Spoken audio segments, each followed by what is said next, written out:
Is recognized. Mr. Speaker, at this time, it's my pleasure to yield 5 minutes to the chief sponsor of the legislation, the gentleman from Florida, Mr. Rutherford, and a member of the judiciary. The gentleman from Florida is recognized for 5 minutes. Thank you, Chairman Goodlatte, and thank you, Representative Nadler, for your support of legislation. Mr. Speaker, I rise today in strong support of H.R. 5698, the Protect and Serve Act of 2018. This important bill will enhance penalties for anyone who intentionally causes harm to our law enforcement officers.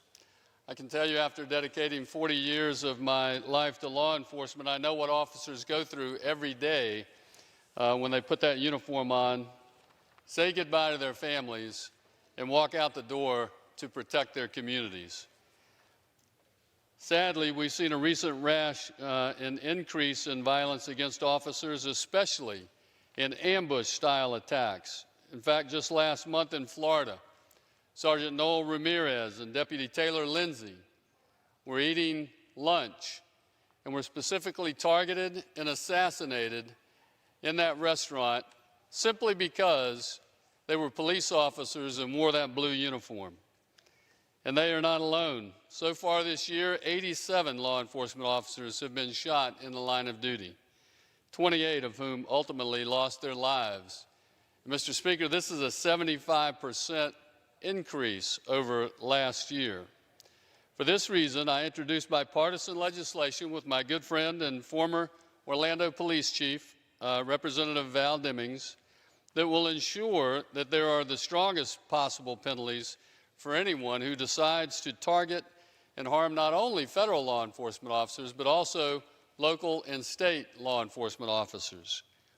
We worked on this bill closely with the Fraternal Order of Police and are proud to have earned the support of the National Association of Police Organizations, the Sergeants Benevolent Association, and the Major County Sheriffs of America, which represents thousands of officers across the country.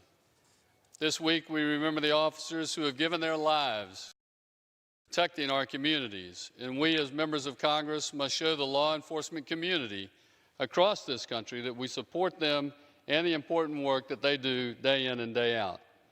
We must also show that those who wish to target police officers with violence, that those attacks will not be tolerated. And I urge all members to join me in supporting this legislation.